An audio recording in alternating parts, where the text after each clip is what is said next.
Muy bien. Bueno, muy buenos días. Vamos a ver hoy la segunda parte de de tema de los trastornos del estado de ánimo. Como recuerdan, desde el punto de vista neuroquímico, estamos trabajando con lo que se denomina la hipótesis integrativa, que plantea pues tres ejes que tenemos que tomar en cuenta. Por un lado, habría, como les dije, un problema de disfuncionalidad entre los diversos sistemas de neurotransmisión. Cada uno de ellos aporta, pero cada uno de ellos también tiene interacción con las otras.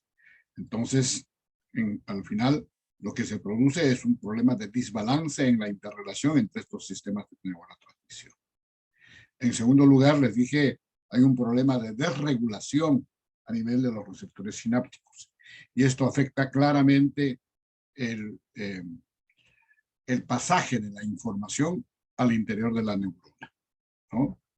Entonces, y en tercer lugar, dije, hay el problema del papel que cumplen los sistemas neuroendocrinos, e incluso el sistema inmune. En el caso de los sistemas neuroendocrinos, particular importancia, les dije, tiene pues el eje hipotálamo hipófisis adrenal. Y ahí les planteaba pues que una de las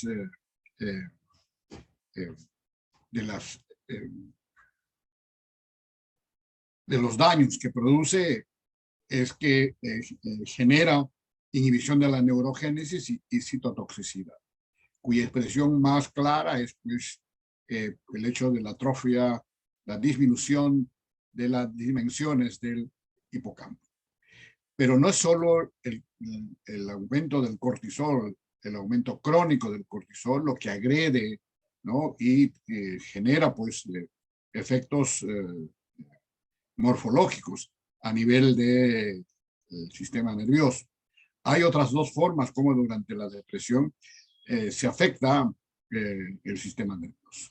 Un segundo factor agresivo es el que tiene que ver con glutamato, ¿no? En particular con el receptor NMDA, que durante el estrés y durante la depresión, lo que se produce es un bloqueo de la recaptación de glutamato. Y por lo tanto, una consecuencia de ello es que aumenta la disponibilidad de esto. Y esto, como saben, es un aspecto, un elemento pues tóxico, un elemento agresivo. Y por eso lleva a ¿qué? Lleva a atrofia y muerte neuronal hipocampal, ¿no? Esto es más o menos lo que ocurre, ¿no? El exceso de glutamato produce pues exceso de calcio con liberación de los radicales de oxígeno y eso daña el citoesqueleto. Entonces ya estamos viendo dos formas como durante la depresión se afecta el sistema nervioso. Uno, el aumento crónico del cortisol y dos, el aumento del glutamato. Pero hay un tercer factor agresivo y que tiene que ver más bien ya con los procesos de neuroprotección. Aquí es importante el papel de las neurotrofinas, ¿no? Como ustedes saben, las neurotrofinas actúan protegiendo las neuronas, ¿no? Del estrés. Entonces tienen un factor protector. Un claro ejemplo es el BDNF, ¿no? ¿Qué pasa cuando hay depresión? ¿Qué pasa cuando hay factores de estrés? Existen evidencias, pues, que durante esos procesos disminuye la expresión de las neurotrofinas, sobre todo del BDNF, ¿no? En particular en el hipocampo y en el córtex frontal, ¿no? ¿Y eso qué hace? Que las neuronas se vuelvan pues, más vulnerables a las diferentes formas de agresión. Y también hay evidencia que cuando se usan antidepresivos, se produce más bien un aumento de la expresión de estos factores neurotrópicos y por lo tanto un factor de protección de las neuronas al efecto neurotóxico. Esto es importante de tener en cuenta porque muchas veces pues, hay algunos reparos cuando se usan antidepresivos. En realidad, los antidepresivos, aparte de su efecto antidepresivo, tienen un efecto neuroprotector. ¿A través de qué? a través de una mejora de la disponibilidad de BDNF, de las neurotrofinas. Aquí podemos ver un sujeto control. Fíjense, vean, cuando el paciente hace depresión en amarillo, se produce una disminución del BDNF, pero cuando se usan antidepresivos, se produce una mejora de la presión de las neurotrofinas, ¿no? Aquí es lo mismo, cómo el BDNF va mejorando en la medida que mejora la depresión. Y va mejorando en la medida en que hay más días de mejoría. Esto es una interesante, fíjense, vean un control normal en un lado. Ya cuando hay un primer episodio, fíjense, vea cómo disminuye el BDNF. Y cuando los episodios son recurrentes, que es lo que ocurre frecuentemente, fíjense, vean, hay una importante disminución del BDNF, de los factores de neuroprotección. En el otro lado pueden ver también igual el control normal.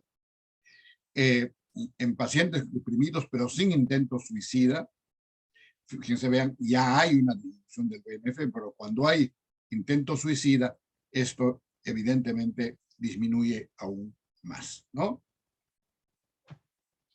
En resumen, entonces, en la depresión y el estrés, ¿qué ocurre? Un aumento del glutamato, un aumento de los glucocorticoides y una disminución de las neurotrofinas del BDNF. ¿Y eso está asociado con qué? Con atrofia, muerte celular y inhibición de la neurogénesis. Cuando nosotros usamos antidepresivos, ¿qué ocurre? Se normalizan los niveles de BDNF, se normalizan los niveles de glutamato y se normalizan los niveles de glucocorticoides, ¿no? Y eso, ¿con qué se asocia? Con neurogénesis reparadora y neuroprotección, ¿no? Entonces, repito, mejora los niveles de BDNF, ¿no?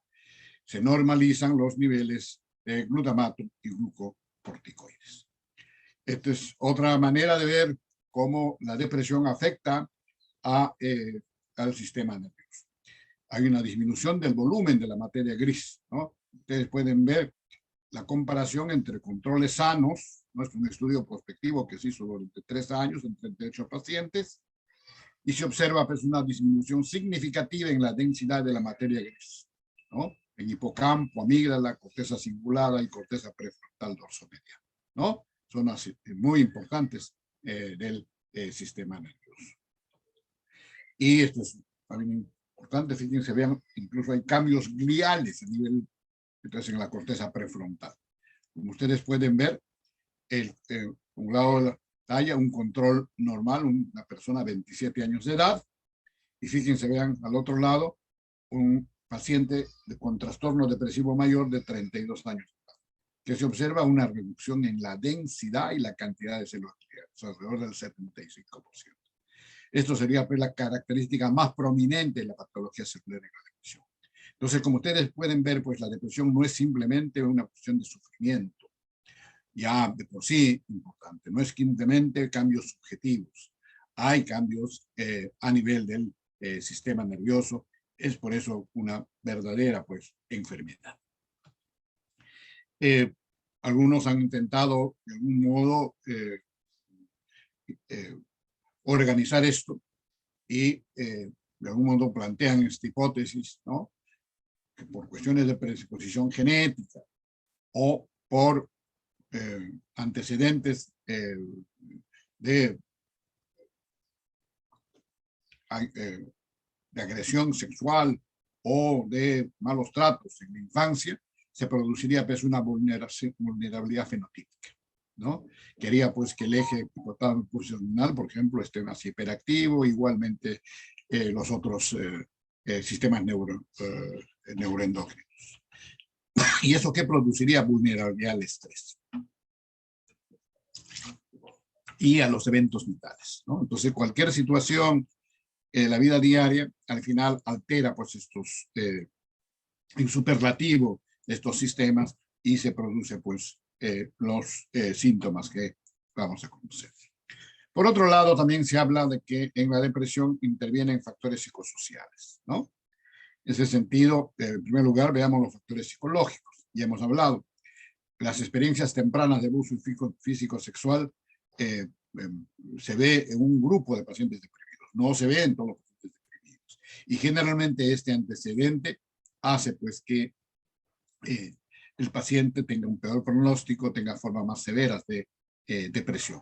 Como hemos dicho, afecta al eje hipotálamo hipófisis adrenal, produce una hiperactividad crónica. Por otro lado, se han buscado también factores asociados a la personalidad.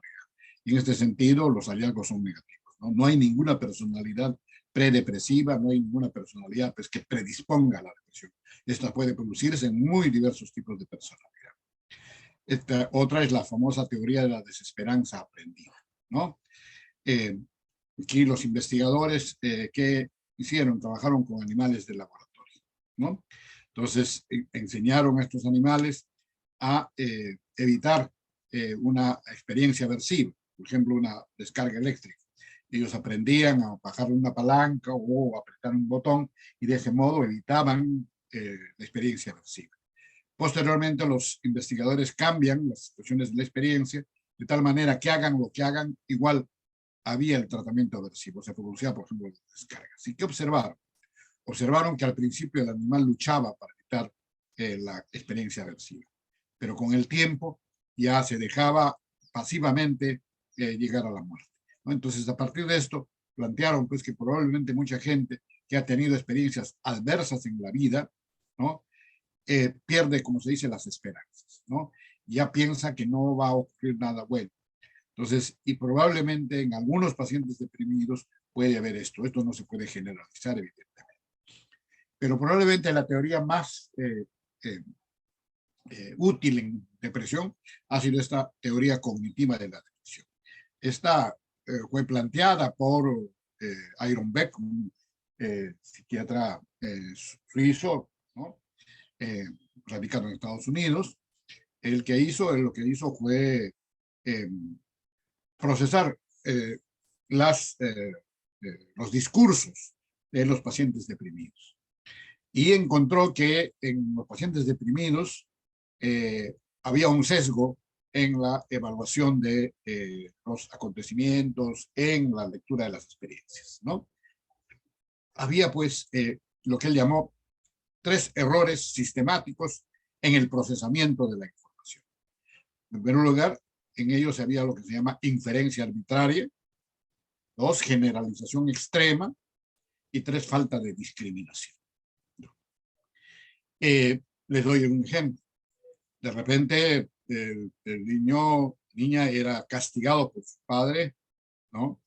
Muchas veces no nos enseñan pues, a ser papás, ¿no? Y a partir de ello llega a la conclusión de que sus padres no lo quieren, ¿no? Evidentemente no hay una relación pues entre eso, ¿no? Entonces muchos padres castigan a sus hijos, pero no es que no los quieran, simplemente no han aprendido muchas veces a ser padres, ¿no? Posteriormente, ¿qué ocurre? Dice, bueno, pues como papá y mamá no me quiere, nadie me quiere, ¿no? Eso se llama generalización extrema. Y en tercer lugar, la falta de discriminación, ¿no? Los pacientes deprimidos son especialistas en qué, en percatarse solo de las cosas negativas. Tienen pues una lectura sesgada de su experiencia, de la realidad, ¿no? Es como si vieran con un solo ojo. Y esto ustedes lo pueden verificar muy fácilmente con sus pacientes. Le pueden pedir a un paciente, como tarea para la siguiente consulta, por ejemplo, que les traiga pues una lista de todas las cosas positivas que le han ocurrido y una lista de las cosas negativas. Con toda seguridad, en la siguiente consulta, el paciente les va a traer una larga lista de cosas negativas y nos va a contar su gran dificultad para encontrar cosas positivas. En realidad, en la vida pues, siempre ocurren cosas positivas y negativas, pero el deprimido sesga, no tiene un radar solo para las cosas negativas. A eso se llama falta de discriminación.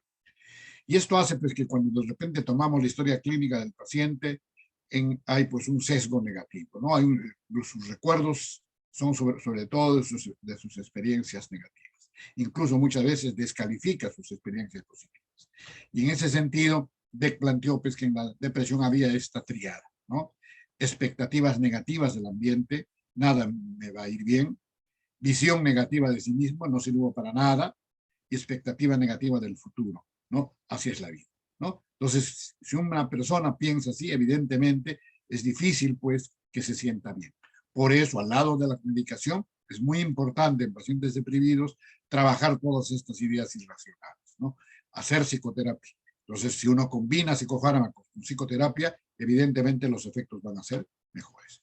Y por último, se habla de los factores sociales. En realidad, estos factores son más que todo consecuencia, pero que agravan muchas veces la depresión. Por ejemplo, la falta de apoyo social, ¿no? En personas, por ejemplo, viudas, o en personas que viven solas, etcétera, ¿no? La depresión tiene un peor pronóstico. O los problemas de ajuste social. Si uno tiene depresión, evidentemente va a tener pues, más dificultades en el trabajo, en los estudios, y hemos visto cómo produce pues, disfuncionalidad, discapacidad.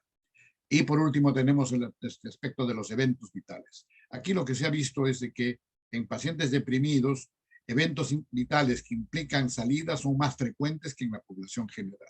Aquí llamamos eventos vitales que generan salida, por ejemplo, la muerte de un ser querido, la migración, ¿no? El cambiar de colegio, etc. Todas este tipo de cosas hacen pues que haya mayor riesgo. Muy bien, entonces vamos a pasar ahora a la parte clínica. Y aquí básicamente estamos dándoles un esquema de cómo deben entender la clínica de los trastornos del estado de ánimo. Los trastornos del estado de ánimo, como ven, pueden ser de dos tipos, primarios y secundarios, ¿no? Los primarios son aquellos en los cuales pues, el trastorno del ánimo es la enfermedad per se. En los secundarios, los síntomas del estado de ánimo son, como su propio nombre indica, secundarios ¿a qué? A otro trastorno psiquiátrico, a otra enfermedad médica o al uso de drogas o medicamentos. Por ejemplo, podemos ver de repente en los trastornos de ansiedad o en los trastornos de personalidad o en los trastornos por uso de drogas, etcétera, síntomas pues, del estado de ánimo, depresión, habilidad emocional, etcétera. O en las enfermedades médicas, ¿no? En el hipertiroidismo, en el Parkinson, una serie de enfermedades, lupus, ¿no? Pueden haber trastornos del estado de ánimo, tumores cerebrales. Igual cuando usamos algunas drogas o medicamentos también pueden producirse. Nosotros lo que nos interesa es el grupo de los trastornos de ánimo primarios, que es lo que nos hemos referido ahora. Y estos trastornos pueden ser unipolares o bipolares. ¿Cuándo se dicen que son unipolares? Cuando solo el paciente ha presentado depresión, ¿no? Puede ser un solo episodio depresivo o pueden ser episodios depresivos recurrentes, ¿no? ¿Y cuándo se dice que un trastorno del ánimo es bipolar? Cuando el paciente ha presentado por lo menos un episodio maníaco, un episodio hipomaníaco o un episodio mixto. O sea, si un paciente debuta con un episodio de hipomanía, ya es bipolar. O si debuta con un episodio maníaco, así no haya tenido depresión, ya es bipolar. O si debuta con un episodio mixto y no ha tenido pues, episodio depresivo ni maníaco puro, ya es un paciente bipolar, ¿no? Los pacientes unipolares a su vez se dividen en tres grandes grupos. Ahora hay una división, como vamos a ver. Por un lado está el denominado trastorno depresivo mayor, ¿no? En segundo lugar está el trastorno distímico, ¿no? O de la depresión crónica, como nos llama, y otros trastornos depresivos. Y los trastornos bipolares se subdividen ahora en el bipolar 1, ahora les voy a explicar cómo se diferencia, el bipolar 2, el trastorno ciclotímico y otros trastornos bipolares. En la décima clasificación, y en esto más o menos se repite en la 11, ¿no? Divide casi de la misma manera, ¿no? Los unipolares diferencia entre episodio depresivo mayor cuando es un solo episodio. Si ese episodio depresivo mayor se repite, entonces ya se llama trastorno depresivo recurrente. Por otro lado está la distimia y los otros trastornos depresivos, ¿no? Y en cuanto a los trastornos bipolares, habla igual de episodio maníaco, trastorno bipolar, trastorno ciclotípico y otros trastornos bipolares. Esto ha cambiado con el DSM-5. El DSM-5 ya no habla de los trastornos del ánimo como una sola categoría, ¿no? Entonces los subdivide en trastornos depresivos y en trastornos bipolares. Los trastornos depresivos primarios ya incluye varios otros trastornos. El trastorno, por ejemplo, de desregulación destructiva del estado de ánimo, niños, el trastorno depresivo mayor, a la distimia ya no le llama distimia, sino trastorno depresivo persistente. Por primera vez incluye el trastorno disfórico premenstrual, el trastorno depresivo especificado, ¿no?, que lo subdivide, y el trastorno depresivo no especificado. Y los trastornos bipolares las dividen en bipolar 1, bipolar 2, trastorno ciclotímico, el bipolar especificado y el no especificado. Muy bien, para hacer diagnóstico de cualquiera de estas cosas, nosotros lo que tenemos que aprender es fundamentalmente diferenciar tres síndromes: el síndrome depresivo, el síndrome maníaco y el síndrome hipomaníaco. Al síndrome depresivo se llama episodio depresivo mayor. Episodio depresivo mayor. El episodio depresivo mayor, vamos a ver dos formas de hacer su diagnóstico. Uno, a partir de los criterios del DSM-5, y otro a partir de los criterios de la Organización Mundial de la Salud. Primero veamos cuál es el planteamiento del DSM-5. Para hacer el diagnóstico de episodio depresivo mayor o síndrome depresivo completo, ¿qué requerimos? Dice el criterio. Antes de esto, en la clasificación americana, en el DSM-5, para hacer cualquier diagnóstico, primero se requiere que el paciente cumpla todos los criterios. O sea, es tipo sistema cerrado.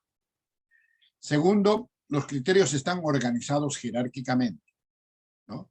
En otras palabras, esto significa que, por ejemplo, aquí en este caso el criterio A es el más importante, pero no es suficiente para hacer el diagnóstico.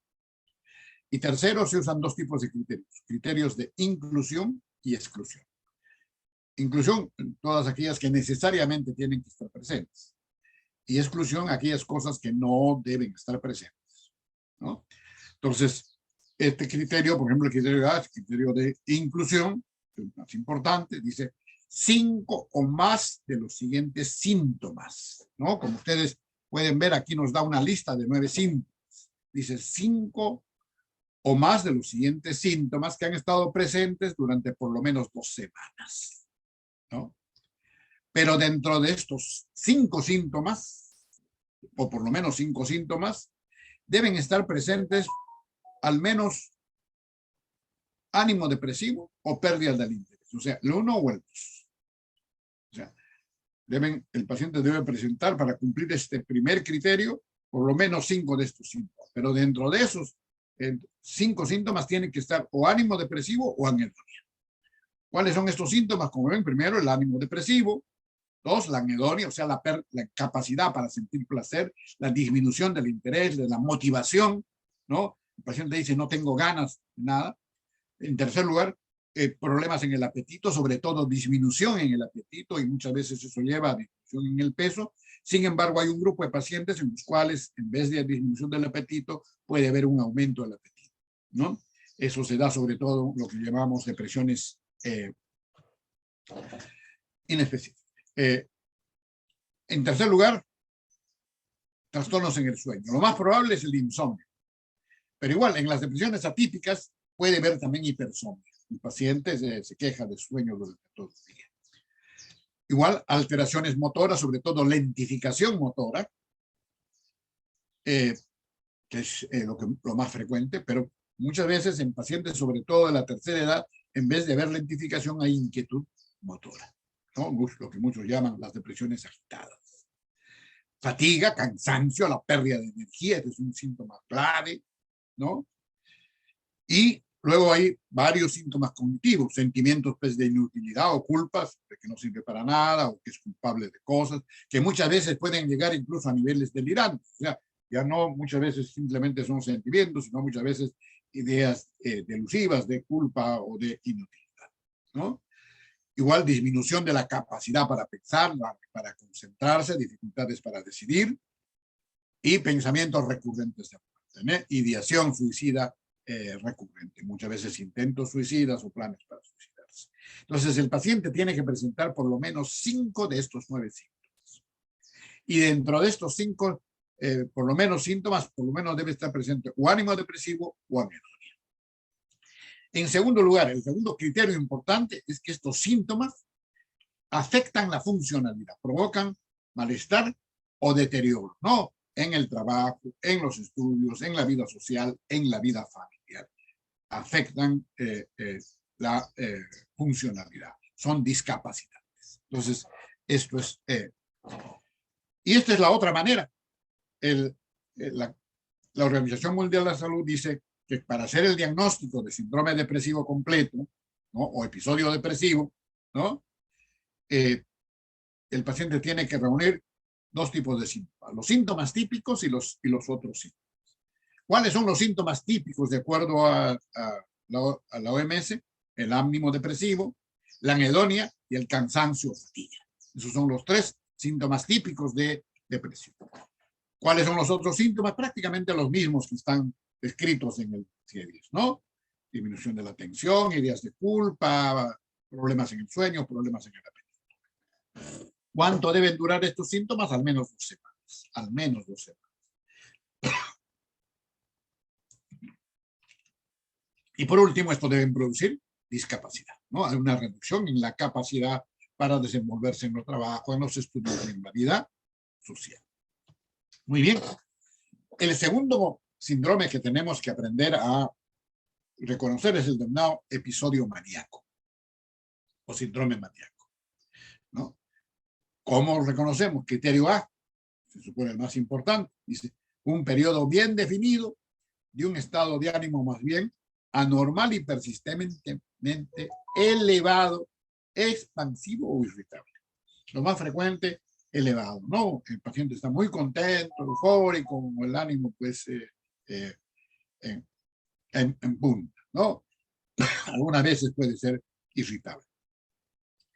Y en segundo lugar, no solamente hay una elevación del ánimo, ¿no?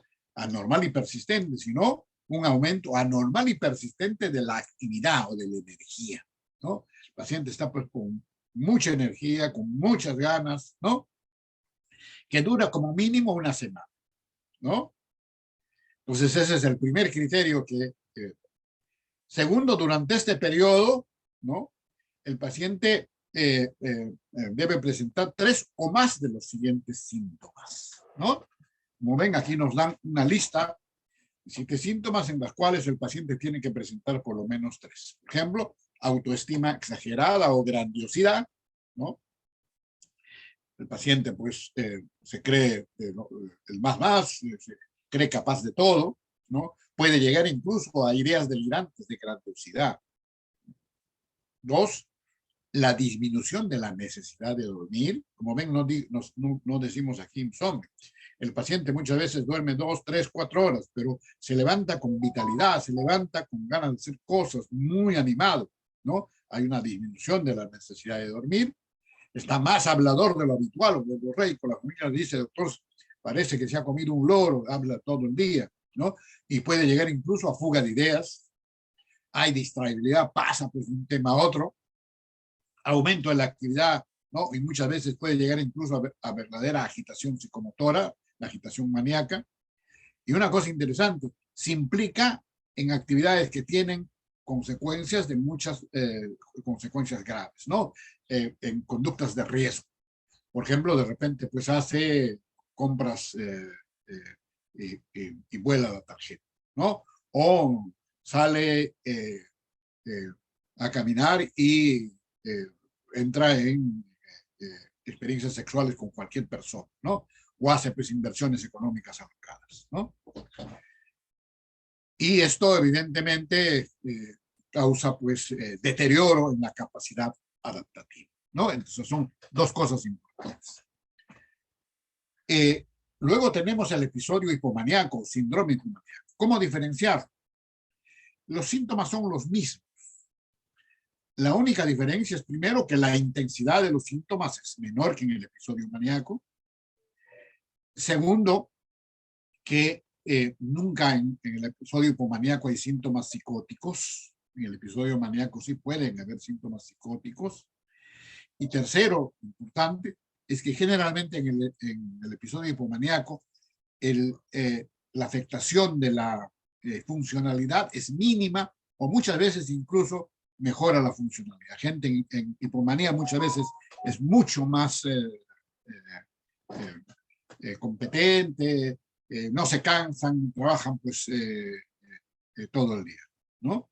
Por eso ahí se dice, el episodio no es suficientemente grave como para provocar un deterioro laboral o social importante o para necesitar hospitalización, ni hay síntomas psicóticos, ¿no? Muy bien. Esos son los 3 síndromes que nosotros tenemos que aprender a describir. Y entonces, ¿cómo hacemos el diagnóstico? Vamos a referirnos fundamentalmente a lo más importante. Uno, el trastorno depresivo mayor. Como ven, ya no es episodio depresivo mayor. Para hacer el diagnóstico del trastorno depresivo mayor, ¿qué criterios se necesitan? Primero, tiene que cumplir los criterios de un episodio depresivo mayor, o sea, un síndrome depresivo completo, ¿no? Pero, además de eso, debe haber 3 criterios de función, ¿no? El episodio no debe ser atribuible a efectos fisiológicos de una sustancia u otra condición médica. El episodio de depresión no se explica por otro trastorno psiquiátrico y nunca ha habido episodio maníaco hipomaníaco, ¿no? Entonces, este trastorno depresivo puede ser episodio único o lo más frecuente, episodios recurrentes, ¿no? Y entonces, una vez que nosotros hemos hecho el diagnóstico del trastorno depresivo mayor, hay necesidad, pues, de indicar una serie de especificadores que vamos a referir luego conjuntamente con el trastorno bipolar. Pero uno de los especificadores tiene que ver con la gravedad. Es importante diferenciar un episodio depresivo leve, moderado y grave, ¿no? Cuando nosotros decimos que un episodio depresivo es leve, cuando el paciente presenta por lo menos 2 síntomas típicos de los 3 que hemos dicho, que recuerden, de acuerdo a la OMS, hay 3 síntomas típicos de depresión: ánimo depresivo, anedonia, cansancio, fatiga. En la depresión leve hay al menos 2 síntomas típicos, pero generalmente de poca intensidad. En segundo lugar, al menos 2 del resto de síntomas. La duración igual de poca intensidad. Tercero, la duración siempre es de por lo menos 2 semanas y ya puede haber alguna dificultad para la funcionalidad. Puede haber cierto nivel ya de discapacidad, pero muy leve. ¿Cuándo decimos que el episodio depresivo es moderado?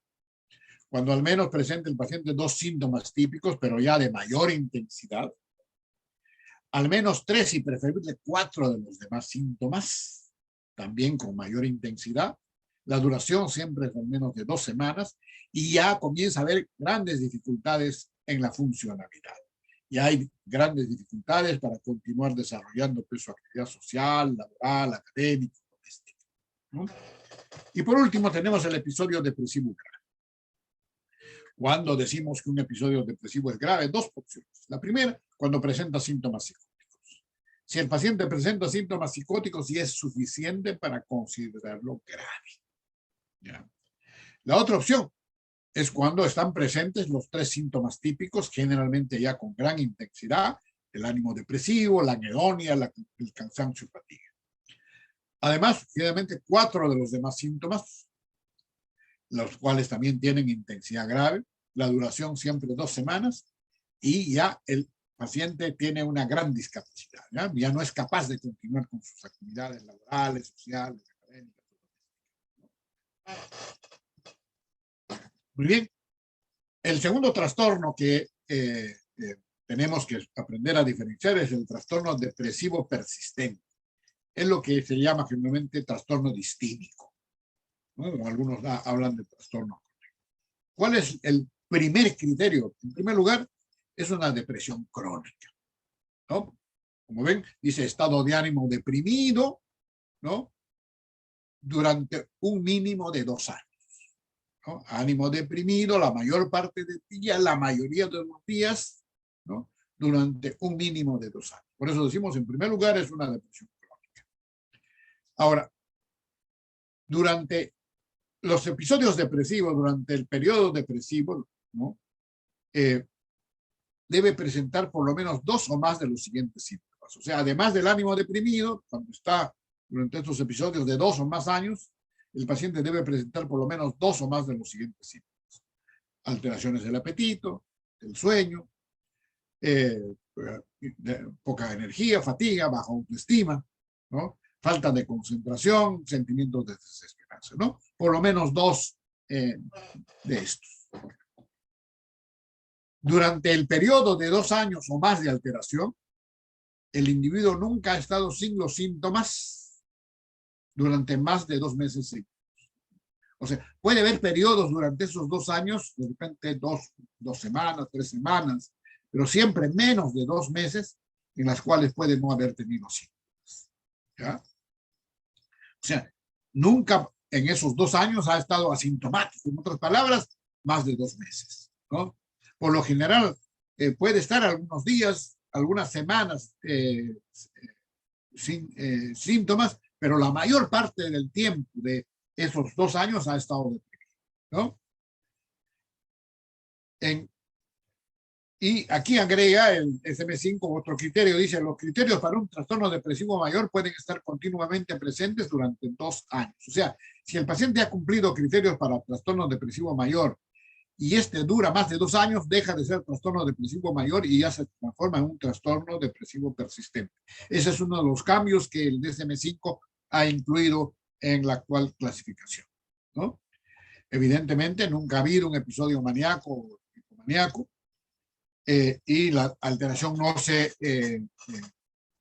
explica por otro trastorno psiquiátrico y no son consecuencias de efectos fisiológicos o de otra enfermedad médica, y evidentemente los síntomas causan discapacidad, malestar clínicamente significativo o deterioro, ¿no?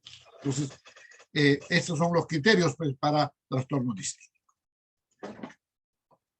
Les dije el día de ayer que una de las nuevas características que sea ahora importantes en los trastornos depresivos y en los trastornos bipolares, ¿no?, es que ambos son recurrentes, ¿no?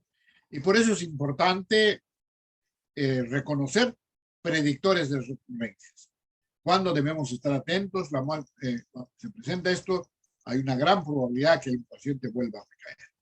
Primero, el número de episodios, ¿no? Ya hemos visto cómo si el paciente tiene un primer episodio, 50% de posibilidades de recaer. Si tiene 2 episodios, 70%. Si tiene 3 o más episodios, 90%. Primero, el número de episodios. Segundo, cuando hay respuesta parcial. O sea, cuando quedan síntomas, ¿no? Claro, de repente más leves, etcétera, pero el paciente no logra remisión. Cuando no hay remisión, las probabilidades de que el paciente vuelva a recaer son altas. Tercero, la duración de los episodios. Cuanto más duro un episodio depresivo, las posibilidades de que esto vuelva a recurrir son altas. La gravedad del episodio inicial, ¿no? Sobre todo cuando ya tiene características psicóticas, ¿no? Entonces, también cuando comienza tardíamente, ¿no? O sea, en personas de mayor edad, ¿no? Cuando en esos casos también hay muchas posibilidades de recurrencia.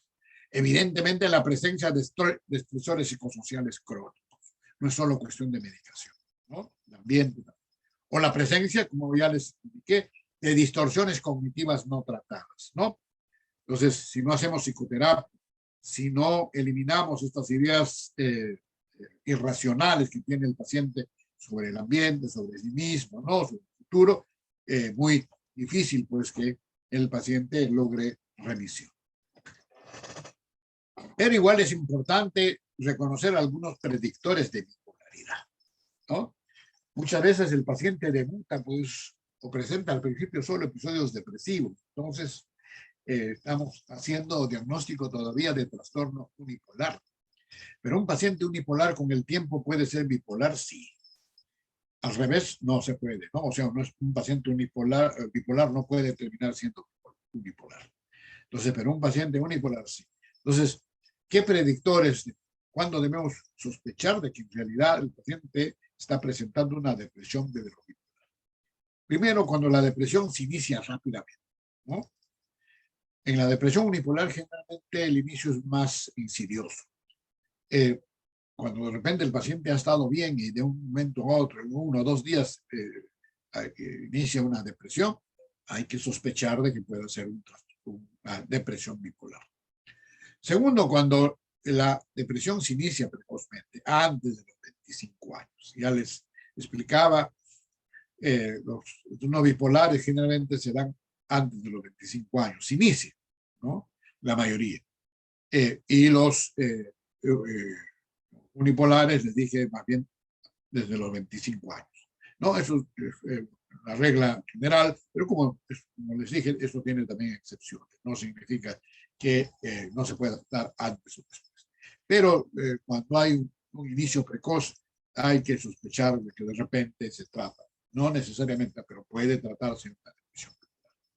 Cuando la depresión se acompaña de síntomas psicóticos, ¿no? También hay que sospechar. ¿Hay depresión unipolar psicótica? Sí, claro. ¿Ya?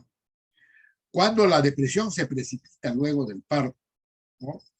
Entonces, o en el periodo del puerperio, ¿no? Entonces, también hay muchas posibilidades de que esto pueda ser una depresión bipolar. Evidentemente, cuando hay antecedentes familiares de bipolaridad, ¿no? Hay un primo, un papá, una mamá, un hermano, etcétera, que presenta trastorno bipolar. Clínicamente, cuando lo que predomina en la depresión es el retardo psicomotor y la hipersomnia, ¿no? Cuando el paciente tiene pues rasgos de personalidad hipertímica, ¿no? El paciente siempre movido, inquieto, ¿no? Sociable, ¿no? Y en lo que muchos llaman prueba terapéutica, cuando damos antidepresivos y el paciente entra en hipomanía, se acelera, ¿no? Son algunos de los predictores pues de bipolaridad. Muy bien, veamos ahora cómo diagnosticar los 3 tipos de trastorno bipolar. Bipolar 1, bipolar 2 y trastorno ciclotímico. Cuando decimos que hay trastorno bipolar 1, cuando se han cumplido criterios para al menos un episodio maníaco. ¿Ya? O sea, esa es la clave. Si el paciente ha presentado por lo menos un episodio de manía, ya es un bipolar 1. Así no haya presentado depresión, así no haya presentado hipomanía, ¿no? Si el paciente ha presentado por lo menos un episodio maníaco, ¿no? Ya hablamos del trastorno bipolar 1, que es el más frecuente. Cuando decimos que presenta trastorno bipolar 2, cuando el paciente ha presentado por lo menos un episodio de hipomanía y por lo menos un episodio depresivo mayor, pero nunca ha habido episodio maníaco, ¿no? En otras palabras, hipomanía más episodio depresivo mayor.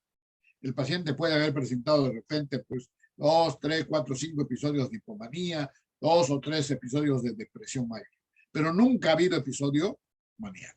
Entonces, en esos casos hablamos del bipolar 2. Por eso es que el bipolar 2 se puede confundir con una depresión unipolar, porque generalmente cuando el paciente está hipomaníaco se siente bien, pues, entonces generalmente no vienen a consulta. ¿Cómo van a ir a consultas si más bien son periodos en los cuales pues, se sienten súper, ¿no? Se sienten contentos, con energía, trabajan bien, etc. Y cuando decimos que un paciente presenta trastorno ciclotímico.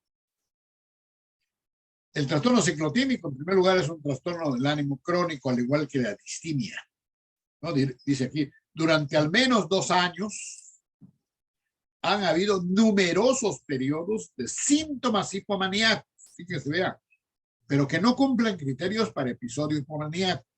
Solo síntomas hipomaníacos que no cumplen criterios para episodio hipomaníaco.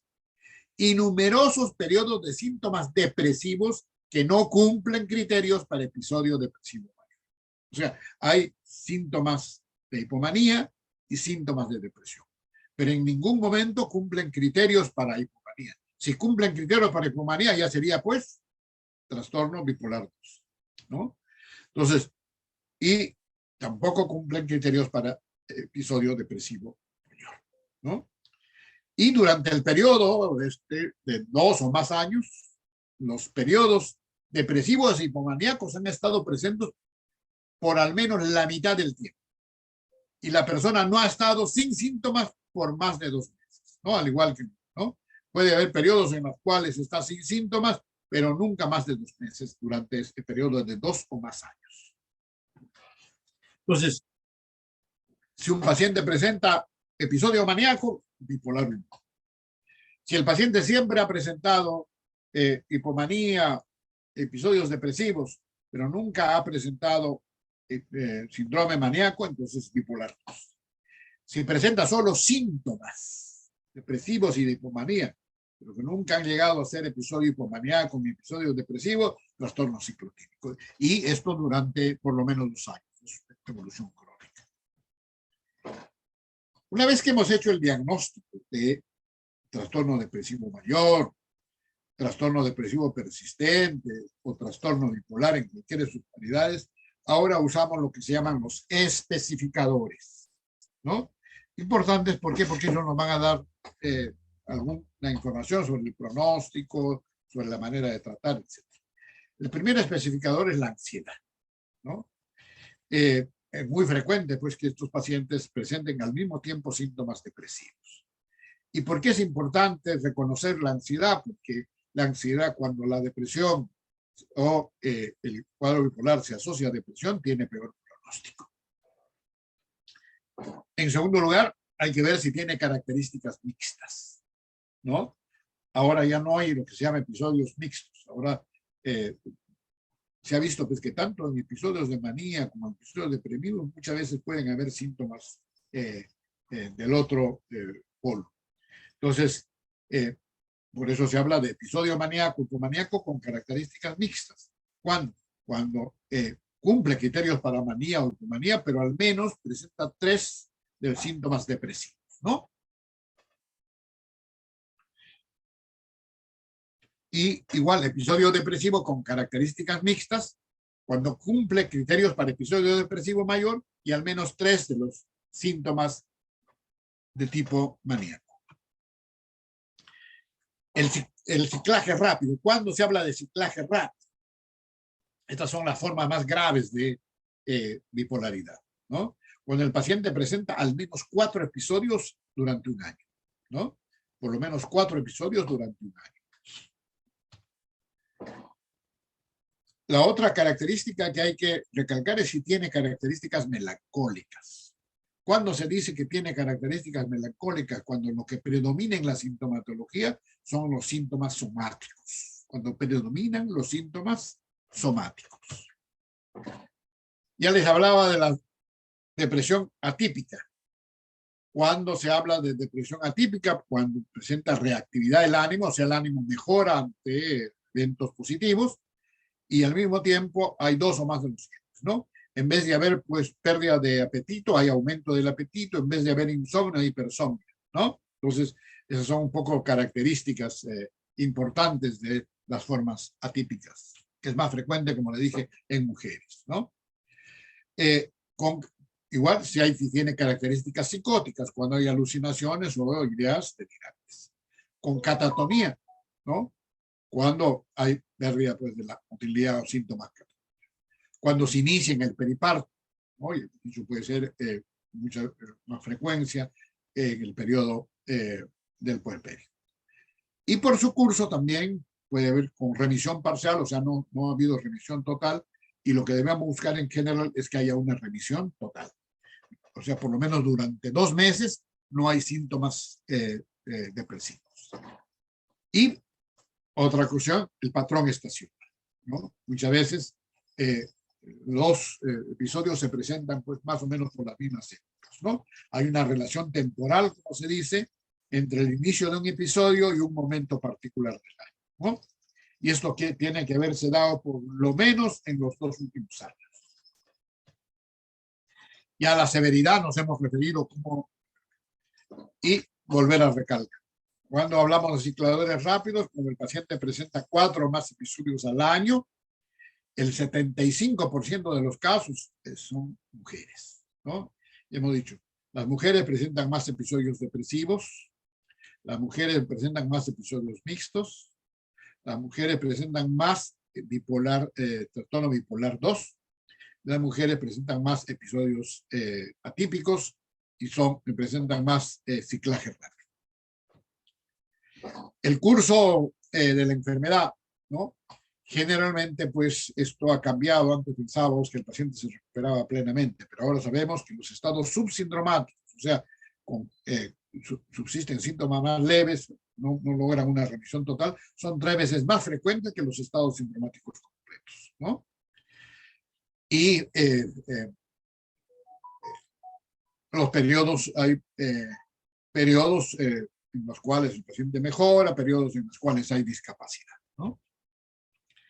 Y para terminar, todas estas características han llevado, pues, a replantear los objetivos del tratamiento. En la actualidad, con toda esta información, tenemos que por lo menos tener 4 objetivos en el tratamiento. La primera, ya no es reducir los síntomas y signos. Lo que hay que lograr es la remisión. ¿Por qué? Porque cuando quedan síntomas, cuando no hay una mejora completa, las posibilidades de recaídas y de cronificación se incrementan. Segundo, no es solamente cuestión, pues, que el paciente no tenga síntomas, sino que logre nuevamente su funcionalidad. Hay que restablecer su funcionalidad. Hemos dicho que es una enfermedad discapacitante, entonces hay que superar eso y hay que lograr la funcionalidad. Que el paciente vuelva a trabajar, a estudiar, a hacer la vida, pues, normal. Tercero, hemos dicho que esta es una enfermedad recurrente, ¿no? Entonces, ahora muy importante que intentar que no vuelva a recaer. Entonces, hay necesidad de un tratamiento, pues, que ya se llama de mantenimiento o profiláctico, ¿no? Que impida o reduzca al mínimo las posibilidades de recaída. Y por último, hay que lograr neuroprotección. No es cuestión que le dé a mi paciente, pues, antidepresivos durante un mes, al mes mejora, pero interrumpe el tratamiento y un mes después o 2 meses después de nuevo. Ya les he dicho, hay cambios no solamente a corto, sino a largo y mediano plazo en las lesiones. Entonces, y se necesita, pues, que sus tratamientos tengan el tiempo suficiente que permitan esa neuroprotección. Bueno, estas serían, pues, las cosas básicas de estos 2 grandes capítulos de los trastornos del ánimo, los trastornos unipolares y los bipolares.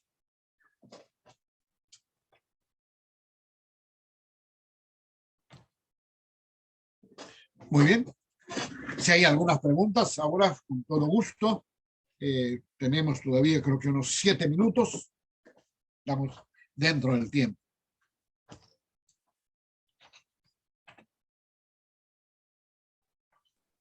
Buenos días, doctor. Sí, Leslie, a ver. Una consulta. Cuando se refería a hipomanía y manía, nos dijo que variaba también lo que es la intensidad.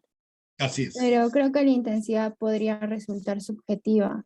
En Ajá. todo caso, el punto de corte sería que afecte su vida social o su vida cotidiana, o cómo yo Excelente. clínicamente Así es, Leslie. diferenciaría eso. La intensidad de los síntomas, claro, es subjetivo, pero probablemente una medida más objetiva es la funcionalidad, ¿no? Se afecta muy poco o incluso muchas veces puede mejorar la funcionalidad. Es y evidentemente nunca hay síntomas psicóticos, ¿no?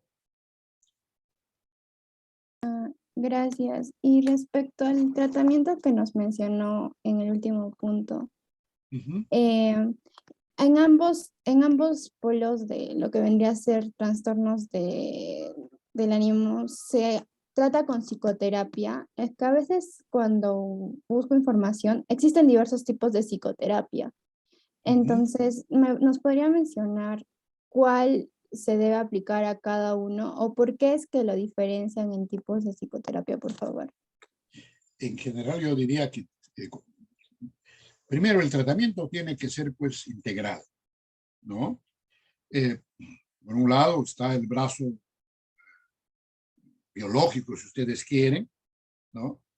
En las cuales hay que diferenciar el tratamiento del episodio agudo del tratamiento de mantenimiento, ¿no? En el episodio agudo Si el paciente está deprimido, ¿qué podemos usar? Antidepresivos. Podemos usar de repente algunas veces incluso electroshock, y hay algunos otros tratamientos, ¿no? Si el paciente está más bien en fase de manía, lo que se usa son antipsicóticos.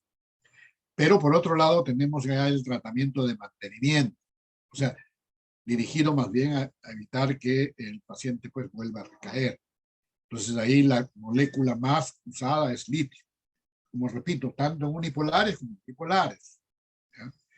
Y las otras moléculas son algunos antiepilépticos, sobre todo el valproato de sodio, la carbamazepina y la lamotrigina, ¿no? Son las que han demostrado más efectos. Al lado de eso tenemos el brazo no farmacológico, en las cuales está la psicoterapia. ¿Qué psicoterapia usar? La que mejor manejé.